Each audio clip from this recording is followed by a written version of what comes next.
Bloomberg Audio Studios. Podcasts, radio, news.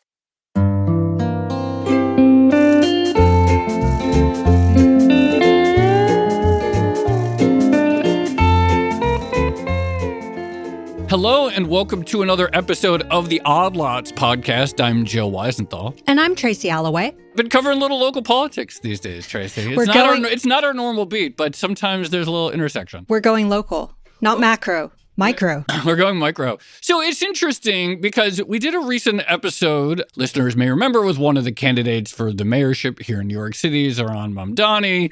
And he sort of talked about his vision for affordability. Actually, backing up for a second, it feels like housing affordability is suddenly swamping everything as the issue, almost regardless of your perspective, that is like on top of many people's minds these days. Well, also, we've talked about this before, but it also seems like a bipartisan issue, right? And like, you don't get a lot of bipartisan things nowadays. No. I'll just put it that way. No, but it's interesting. Like, you know, at one point it was like healthcare and sometimes climate. Other time, right now, it just feels like there is so much anxiety about housing affordability and all this stuff, and it feels like it's a nationwide thing. Within the Democratic Party, there are different wings of how people talk about it. So we obviously talked to the socialist candidate for mayor.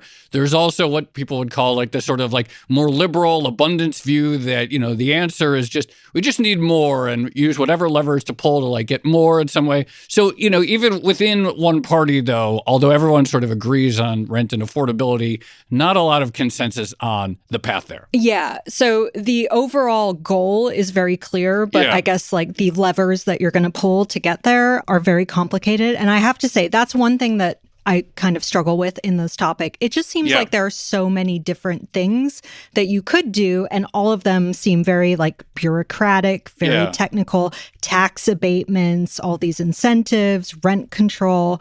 And it's interesting to me how you choose between them about what's going to be most effective. Can I just say, by the way, you know, I think a lot of these debates are part of the reason they exist is because the media is very heavily represented in New York and San Francisco. I mean, I don't think there's an affordability crisis in like Davenport, Iowa to the same degree. And I think that's important to acknowledge.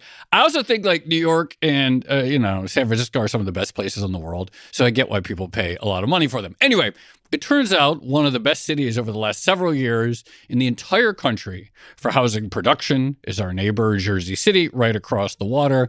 I really like Jersey City. I've spent a little bit of time there. And their mayor, Steven Fulop, is running for governor in the Democratic primary right now. So we have the perfect guest to talk about Jersey City housing production. Steven Fulop, thank you so much for coming on Odd Lots. Thanks for having me. I appreciate being here. For those people who don't know, you've been the mayor of Jersey City for how long? I think I saw it was like in the last 10 years, housing stock has increased by like 25%, something like that. Yeah, I mean, we used to be maybe 2% of the state's building permits. We're upwards of 10% now. Wow. I mean, we've been the backbone economically of the state of New Jersey. I've been the mayor there for 12 years. I've been unapologetically very, very pro-growth. You could see the skyline change across the river. So it's been a good story, and we're growing, and I'm very proud of the changes that have happened.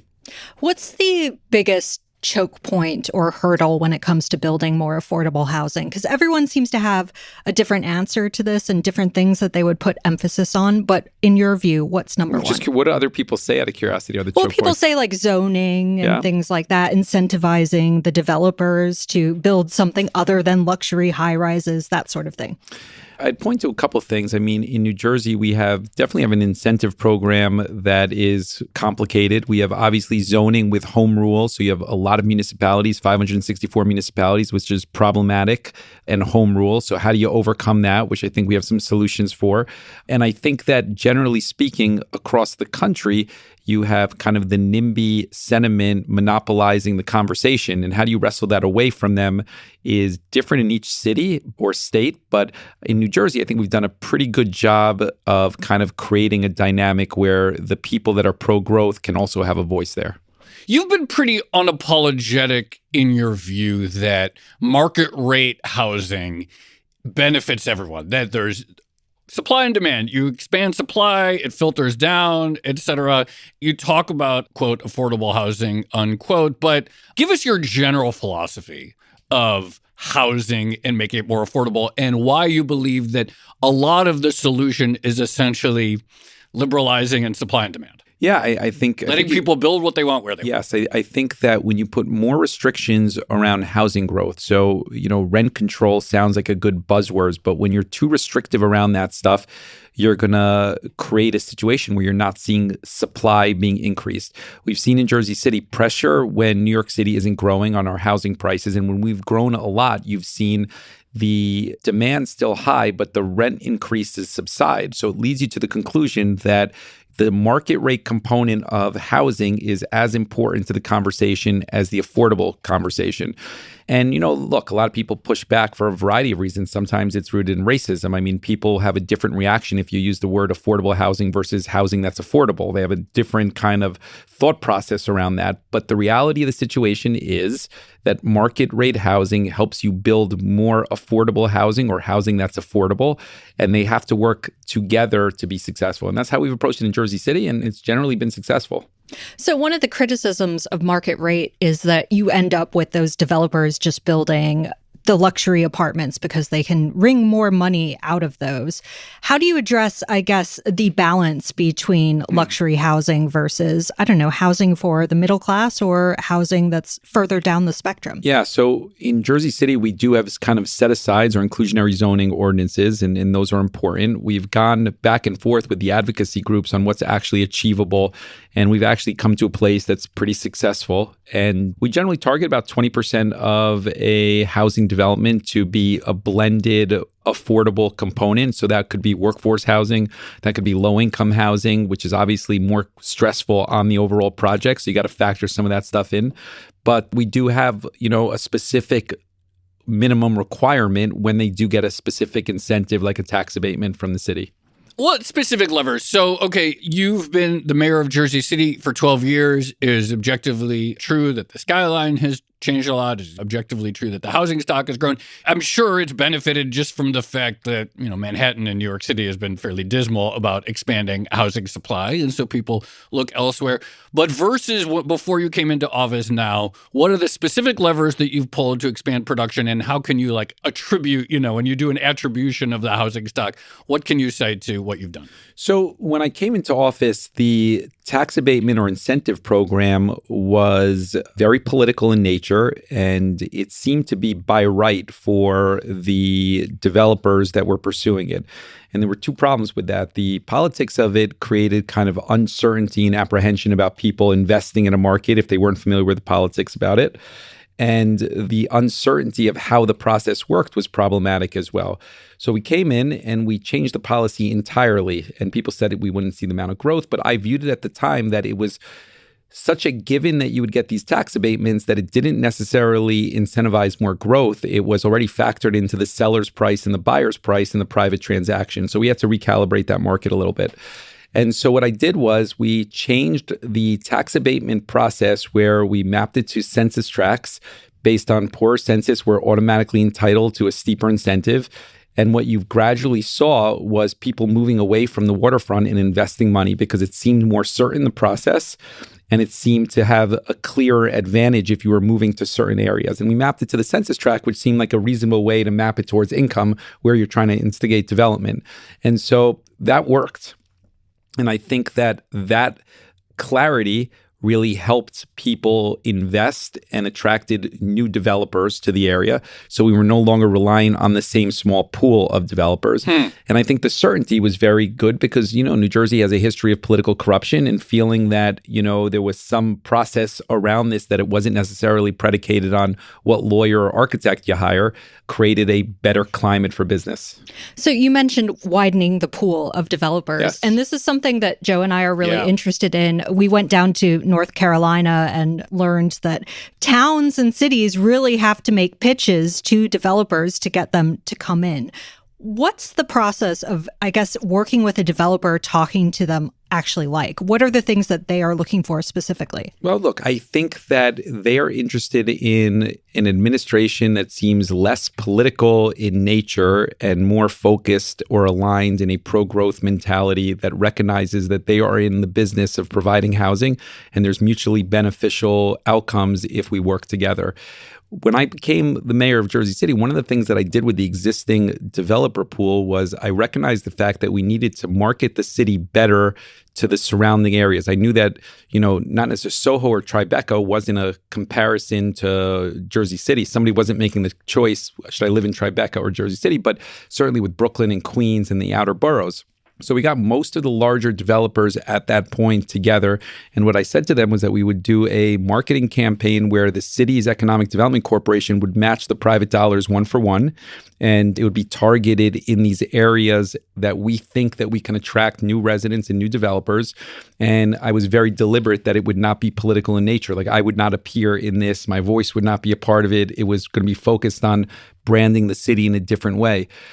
That ultimately led to more interest, more demand, more developers. And I think that was a very, very helpful step that we did out of the gate. The politics is always problematic and people are apprehensive about that. Wait, what do you mean by political? Yeah. Exactly. Well, the political is in most places, at least in New Jersey, it's been a history of who you know and a very small cadre of relationships that have allowed you entree into the process.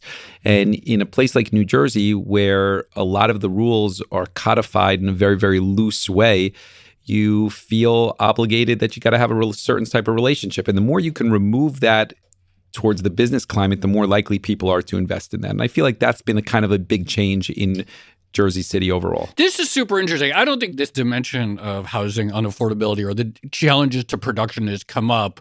But when you look at still today, Jersey overall, you're running for governor, do you still see, like outside of Jersey City, a general tendency towards it's going to be difficult to get approvals and so forth if you aren't with the right architect, if you aren't with the right paver and so forth? Is that still an endemic problem in New Jersey at constraining the supply of housing? I think it's a cultural issue in New Jersey. I mean, we had a senator that is about to go to jail for gold bars. I mean, that's a example of the political culture of how people perceive New Jersey.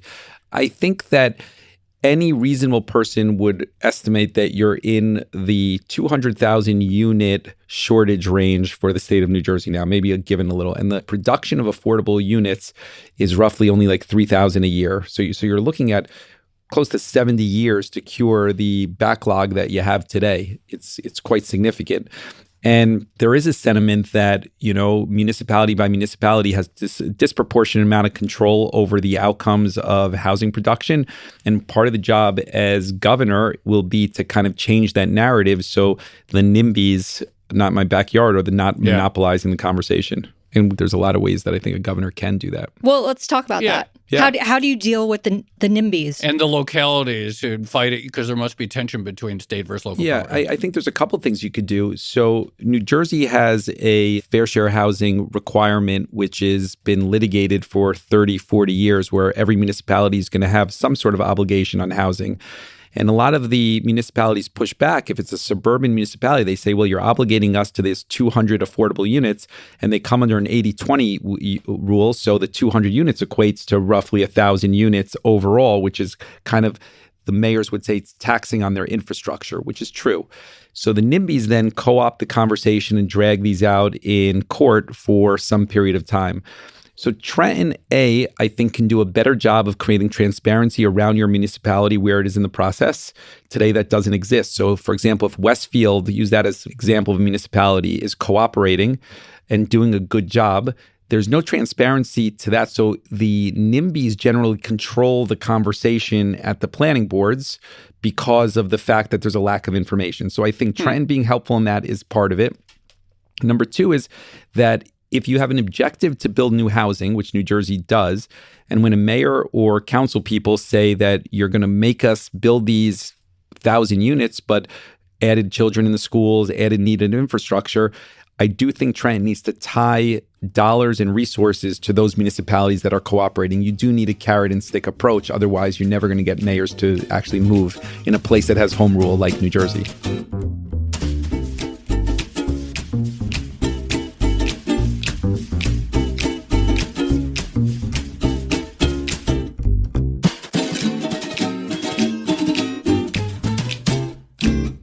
Okay, so speaking of municipalities and infrastructure. Yes. One of your proposals is consolidating some of those municipalities so that you don't have a doubling or, I guess, quadruplicating, is that a thing, of services in order to cut costs. And I get that cutting government services and costs is obviously very hot right now.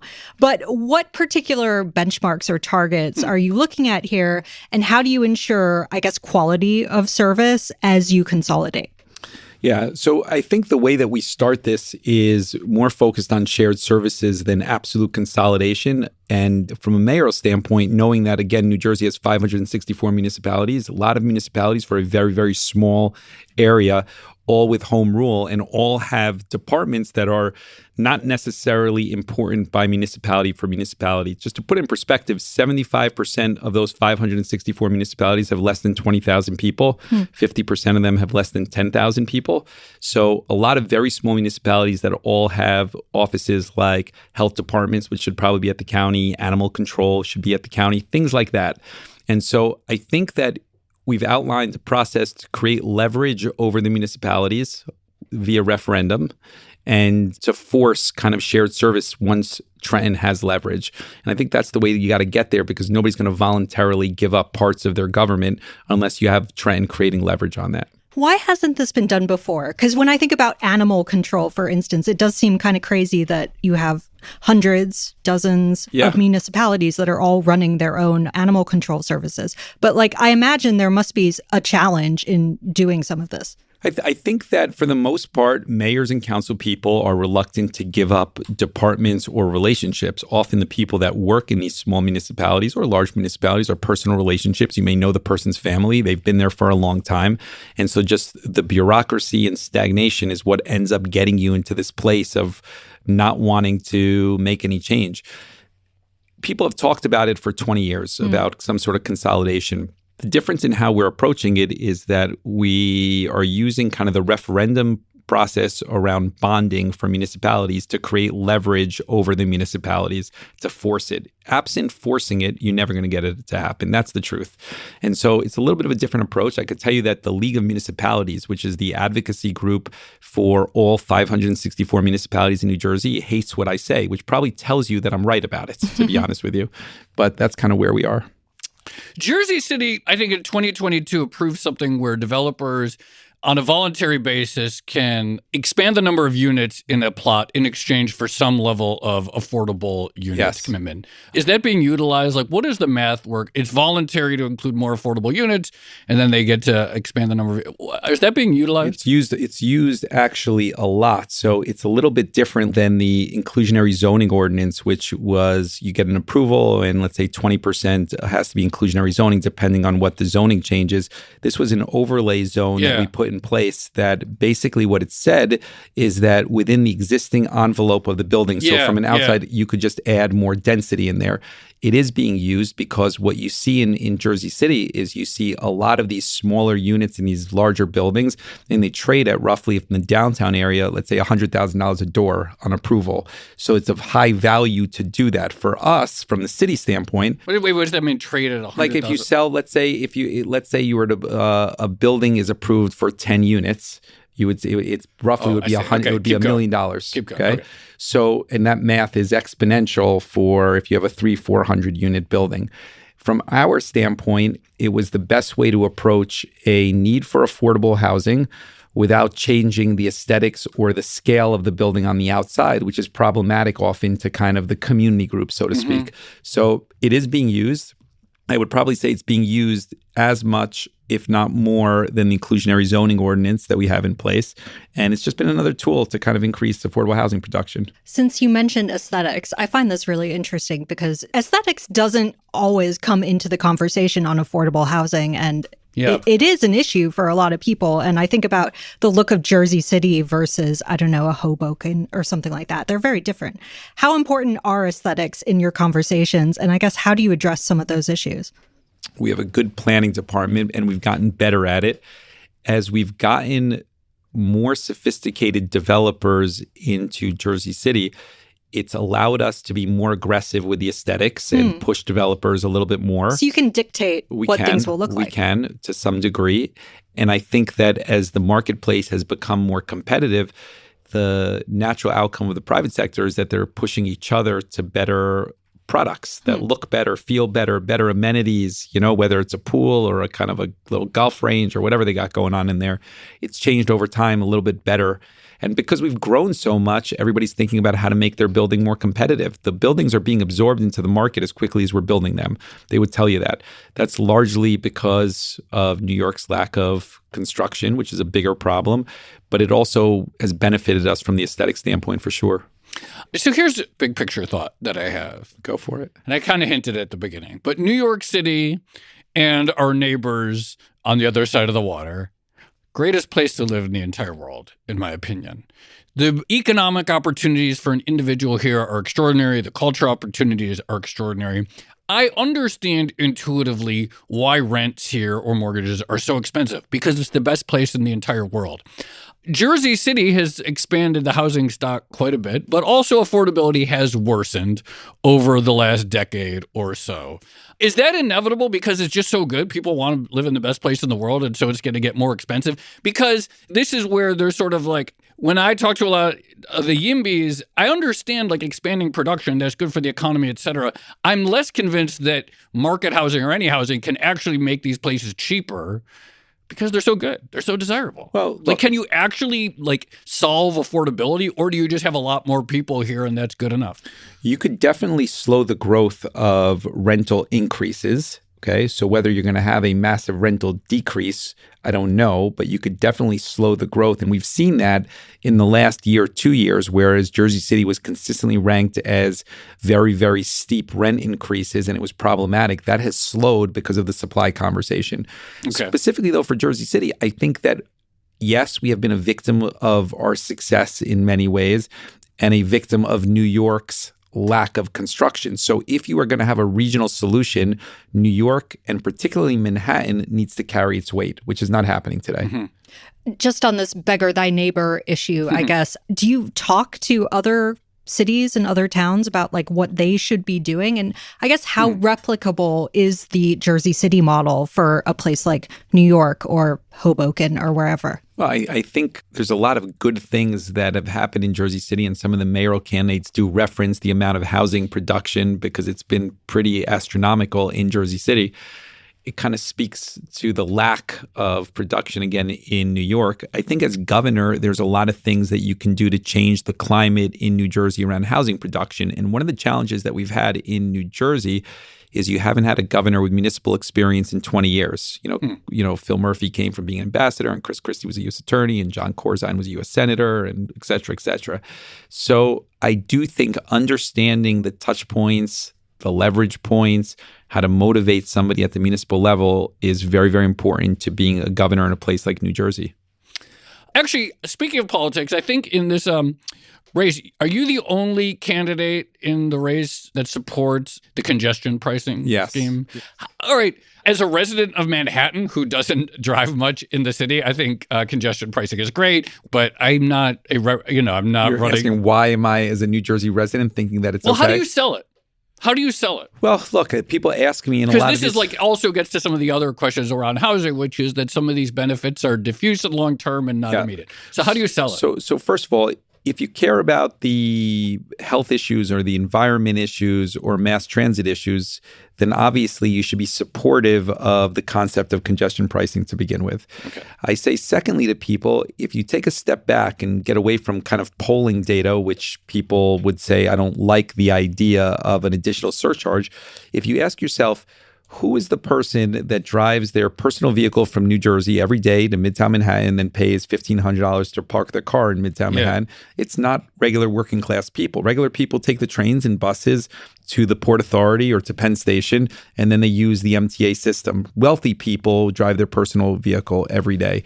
The point is that you need to invest in mass transit, and we need to get past this kind of concept of New Jersey versus New York, because New York does rely on New Jersey Transit to service a lot of the workforce here in New York. Yeah. And we rely on the MTA to move us around here once we get here. Ultimately, when I'm the governor, or hopefully get there, want to get to a place of a regional conversation more around mass transit. I don't think the current climate of conversation is productive. And the leverage tool to get New York back to the table is probably posturing around some sort of similar tax on New Yorkers eventually to get them to the table. So you could have a kind of a holistic regional plan around transportation. That's really where you got to go if you're going to get the region to actually move in the right direction. Why does New Jersey transit suck so much? I mean, that's like the question I get in every single meet and greet. It's probably just because of lack of interest from Trenton for some period of time. I mean, you have buses that have been privatized for a long time, so I think that's problematic. You have a train system that doesn't have a dedicated revenue source, and you have administrations that have not really cared for it so much. So it's not only that it's problematic with the existing service, it hasn't built out any real infrastructure at all. So when you look at economic development in the southern parts of New Jersey, you would see that there is no mass transit. And the reason that you haven't been able to attract jobs the same way or housing construction is directly related to the lack of mass transit infrastructure. Actually, I want to talk about this a little bit further because the quality of public services is something that probably transcends both the sort of more center and left side of the Democratic Party. That, like, where is the future of any sort of public provision of goods if people don't think it's good? And so if, you know, the widespread perception is that New Jersey transit is terrible, it's one thing to say, okay, yeah, they haven't taken it seriously, fine. But, like, I mean, this seems to be a widespread phenomenon. It's people in New York obviously have the same issues with the subway, and they come up with their stories, and people in the Bay Area have the same issues with the BART, and elsewhere they don't have the same issues because their government just didn't build out anything in the first place or whatever. But, like, what is your plan for actually making it a good quality product that people are like, yeah, I don't need a car. I really like the transit. Yeah, let me just say, I think that the reason that you've seen what you've just outlined is largely because you have wages that haven't increased at the same rate as costs for government. And that disconnect has forced a lot of choices, which ultimately has led to less services. Okay, on New Jersey Transit, we've outlined kind of a couple of things that are really big priorities for me on the funding. And it doesn't rely on the federal government, and we could do it ourselves. Last year, Phil Murphy put in place a corporate business tax. It was our idea, actually, on companies with $10 million plus. He gave us credit for it. He put it in place for 5 years only. It's problematic only because, A, you have to come back and to fix it, and B, you can't bond against the 5-year revenue, which you need to do because if you're going to make New Jersey Transit better, you got to invest in the train stations and bus stations so people feel they're clean and modern and safe. So you got to fix that, number one. We would do that right away. Number two is the largest infrastructure project in the state of New Jersey is really this turnpike widening project, which goes into the Holland Tunnel. And it doesn't make a lot of sense because it's a $12 billion project and the Holland Tunnel is still 2 lanes. So it doesn't matter if you make 20 lanes coming into it, right? You have that same bottleneck. And, you know, similar to what the governor of Maryland did and some of the others, we would reallocate those dollars towards mass transit in particular, light rail expansion in South Jersey and in Bergen County. And then I do think that it's a priority to go away from privatizing the buses.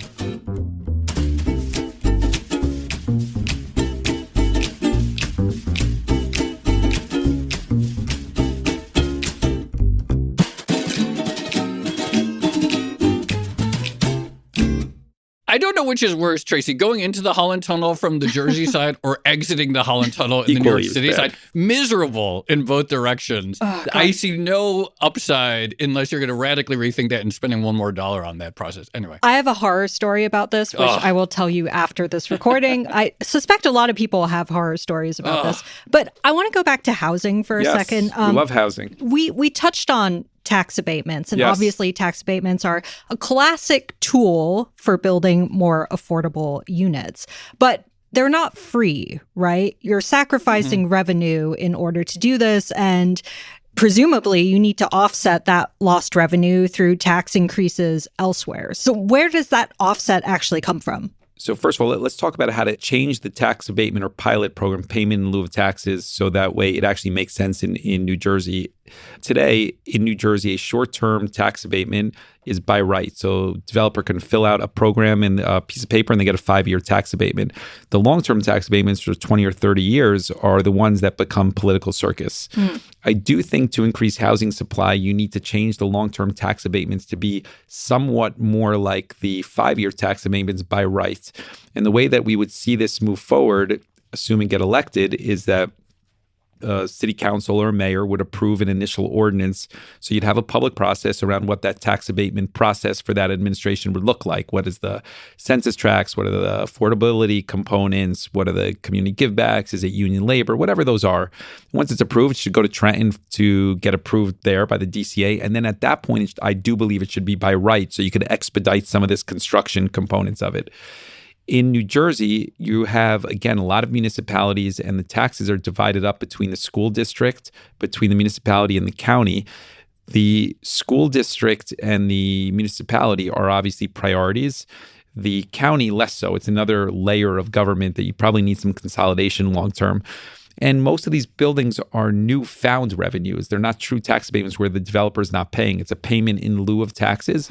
So it is found money, maybe not as much as you would make, but there still are a lot of inefficiencies in government. And you could figure out that offset through that process. There's a lot of inefficient use of land around train stations. Yes. You notice it where it's like there's just like lots of parking and stuff. It's like this seems like it should be like prime places for like really tall buildings so that someone can walk 5 minutes to a train that they take to New York City. Why is that? Why is that? A lot of that is owned by New Jersey Transit, actually. Yeah. And so you have a disconnect in New Jersey where the zoning is controlled by the local municipality. And New Jersey Transit, who owns the property, perceives that the opportunity or land value is different than what the existing zoning is. That disconnect has created a lot of or no movement, really. Yeah, I just don't understand. Why does Jersey Transit feel the need to like hold all this land Parking. that could be extremely valuable for real estate there and leave it for cars rather than people? Yeah. We will use executive orders around that to kind of override some of the transit-oriented development restrictions that you have. So the goal is to really use that land and circumvent the existing language in the home rule municipalities that are problematic. I want to channel NIMBYs right now. I'm putting on my NIMBY hat, and obviously, I haven't been able to go to like a Jersey City town hall to get like a real sense of it, but I did the next best thing, which is I went to the Jersey City subreddit. Okay. And there's a lot of criticism on there of, I guess, gentrification. Sure. Right? And people are complaining that all these new high rises are making things very different to how they used to be. And you're actually getting rent increases and hiked taxes and things like that. How do you address those concerns? I mean, look, rent increases, unfortunately, is a byproduct, again, of the pressure because of New York. And we're a victim of our success. There's no question about that. You've seen the population increase in Jersey City. So when people point to the fact that people are being displaced, the data doesn't necessarily support that. And the diversity in the city has remained relatively constant. I think that when you see a lot of the new buildings that are going up, those are often on vacant properties that didn't exist before anything, parking lots or empty lots near Journal Square. So you're not talking about displacement to the same degree people are talking about. Change is uncomfortable for people. That's the truth, And, you're always going to have people that remember what a city looked like 15, 20 years ago that might have been a little bit more grittier, a little bit less safe, and they still like it because of the way it was. But I think most people would tell you that Jersey City's change has been beneficial. I'm the first 3-term elected mayor there in 70 years, so somebody likes me. And and I think that the changes, for the most part, have been helpful. Not to say that we don't have an affordability crisis, but it's a regional issue. It's not just a Jersey City issue. I do think you make a good point, and this gets to my point about why rents have, in fact, gone up. Now that it's gotten more dense, and there are all those great restaurants at the bottom of the buildings right when you get off of the PATH train, it's more desirable. I'll pay more 100%. For it. I'll pay more for it today than I would have paid in equivalent dollars 15 years ago when there was probably tumbleweed or whatever it was. True. I know it wasn't tumbleweed, and I think this gets. Are you an abundance Democrat? You know what? I didn't even know until 6 months ago what that terminology was, to be honest with you. So But do you think that's like a useful answer a question? But do you think that's like a useful flag? Could that be like, is that like a I don't know. useful political term? I don't know. I mean, I don't think it's a useful political term, truthfully, because I don't think a normal person would read Ezra Klein in the book like we would read it. But I don't think, by and large, a independent voter, which is what Democrats need to move ultimately to be successful, is going to understand when you say I'm an abundance Democrat. I mean, to be fair, I don't know if anyone's saying that or proposing that anyone should say that, but I'm just curious about the the resonance of this label, this word. I think there is validity to the argument that we put a lot of layers and restrictions in place to get anything accomplished. And that's not necessarily only Democrats, it's everybody in this country. And I do think that we need to kind of move forward on stuff. I don't know if the term, I mean, it's kind of like, I guess, the last couple of months, you hear it more and more often. We'll see if it sticks around, you know? More and more people saying it these days. Steven Fulop, mayor of Jersey City, candidate for the Democratic Party's nominee for governor. Thank you so much for coming on. Thanks for having me. It was really great. Thank you both. Thanks so much. That was great. That was a lot of fun.